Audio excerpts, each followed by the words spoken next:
Hi friends, welcome to Fayazar Kannada YouTube channel. ನಮ್ಮ ಈ ಚಾನಲಲ್ಲಿ ಪ್ರತಿದಿನದ ಅಡಿಕೆ ಮಾರುಕಟ್ಟೆ ಬೆಲೆ ಬಗ್ಗೆ ತಿಳಿಸ್ಕೊಡ್ತಾ ಇದ್ದೀವಿ. ಫ್ರೆಂಡ್ಸ್, ನಮ್ಮ ಚಾನಲಿಗೆ ಫಸ್ಟ್ ಟೈಮ್ ವಿಸಿಟ್ ಮಾಡಿದರೆ ಸಬ್ಸ್ಕ್ರೈಬ್ ಮಾಡ್ಕೊಳ್ಳಿ. ಹಾಗೆ ಪಕ್ಕದಲ್ಲಿ ಕಾಣೋ ಬೆಲ್ ಐಕನ್ ಪ್ರೆಸ್ ಮಾಡಿ ಆಲ್ ನೋಟಿಫಿಕೇಶನ್ ಆನ್ ಮಾಡ್ಕೊಳ್ಳಿ. ಬನ್ನಿ ಫ್ರೆಂಡ್ಸ್, ವಿಡಿಯೋನ ಸ್ಟಾರ್ಟ್ ಮಾಡೋಣ. ದಿನಾಂಕ 22/5/2026 ಇವತ್ತು ಯಾವ್ಯಾವ ಅಡಿಕೆ ಮಾರುಕಟ್ಟೆಯಲ್ಲಿ ಅಡಿಕೆ ಬೆಲೆ ಎಷ್ಟಾಗಿದೆ ಅಂತ ನೋಡೋಣ. ಇವತ್ತಿನ ಈ ವಿಡಿಯೋದಲ್ಲಿ ರಾಶಿ ಅಡಿಕೆ ಬೆಲೆ, ಚಾಲಿ ಅಡಿಕೆ ಬೆಲೆ ಮತ್ತು ಸಿಪ್ಪೆಗೋಟಿನ ಬೆಲೆ ತಿಳಿಸ್ಕೊಡ್ತೀನಿ. ವಿಡಿಯೋ ಇಷ್ಟ ಆದರೆ ಲೈಕ್ ಮಾಡಿ. ಫ್ರೆಂಡ್ಸ್, ಮೊದಲಿಗೆ ಇಲ್ಲಿ ರಾಶಿ ಅಡಿಕೆ ಬೆಲೆ ಪ್ರತಿ 100 kgಗೆ ಇವತ್ತು ಟೆಂಡರ್ ಎಷ್ಟು ಬಂದಿದೆ ಅಂತ ನೋಡೋಣ. ಭದ್ರಾವತಿಯಲ್ಲಿ ಇವತ್ತು ರಾಶಿ ಅಡಿಕೆ ಬೆಲೆ 53,601 ರೂಪಾಯಿ ಆಗಿದೆ. ಹೊಸನಗರದಲ್ಲಿ ಇವತ್ತು ರಾಶಿ ಅಡಿಕೆ ಬೆಲೆ 54,400 ರೂಪಾಯಿ ಆಗಿದೆ. ಸಿದ್ದಾಪುರದಲ್ಲಿ ಇವತ್ತು ರಾಶಿ ಅಡಿಕೆ ಬೆಲೆ 52,899 ರೂಪಾಯಿ ಆಗಿದೆ. ಸಿರ್ಸಿಯಲ್ಲಿ ಇವತ್ತು ರಾಶಿ ಅಡಿಕೆ ಬೆಲೆ 53,499 ರೂಪಾಯಿ ಆಗಿದೆ.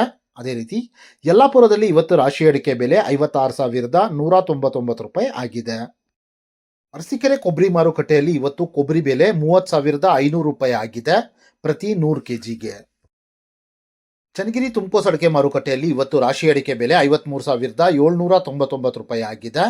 ಚನ್ನಗಿರಿ ಮ್ಯಾನ್ಕೋಸ್ ಅಡಿಕೆ ಮಾರುಕಟ್ಟೆಯಲ್ಲಿ ಇವತ್ತು ರಾಶಿ ಅಡಿಕೆ ಬೆಲೆ 53,089 ರೂಪಾಯಿ ಆಗಿದೆ. ಶಿವಮೊಗ್ಗದಲ್ಲಿ ಇವತ್ತು ಬೆಟ್ಟೆ ಅಡಿಕೆ ಬೆಲೆ 64,600 ರೂಪಾಯಿ ಆಗಿದೆ. ಶಿವಮೊಗ್ಗದಲ್ಲಿ ಇವತ್ತು ಗೊರಬ್ಲು ಅಡಿಕೆ ಬೆಲೆ 40,299 ರೂಪಾಯಿ ಆಗಿದೆ. ಅದೇ ರೀತಿ ಶಿವಮೊಗ್ಗದಲ್ಲಿ ಇವತ್ತು ರಾಶಿ ಅಡಿಕೆ ಬೆಲೆ 53,799 ರೂಪಾಯಿ ಆಗಿದೆ. ಫ್ರೆಂಡ್ಸ್, ವಿಡಿಯೋ ಇಷ್ಟ ಆದರೆ ಲೈಕ್ ಮಾಡಿ. ಫ್ರೆಂಡ್ಸ್, ಇಲ್ಲಿ ಚಾಲಿ ಅಡಿಕೆ ಬೆಲೆ ಪ್ರತಿ 100 kgಗೆ ಇವತ್ತು ಟೆಂಡರ್ ಎಷ್ಟು ಬಂದಿದೆ ಅಂತ ನೋಡೋಣ.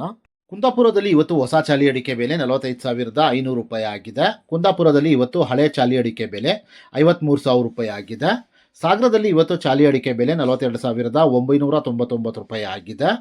ಸಿರ್ಸಿಯಲ್ಲಿ ಇವತ್ತು ಚಾಲಿ ಅಡಿಕೆ ಬೆಲೆ 47,191 ರೂಪಾಯಿ ಆಗಿದೆ. ಅದೇ ರೀತಿ ಯಲ್ಲಾಪುರದಲ್ಲಿ ಇವತ್ತು ಚಾಲಿ ಅಡಿಕೆ ಬೆಲೆ 47,599 ರೂಪಾಯಿ ಆಗಿದೆ.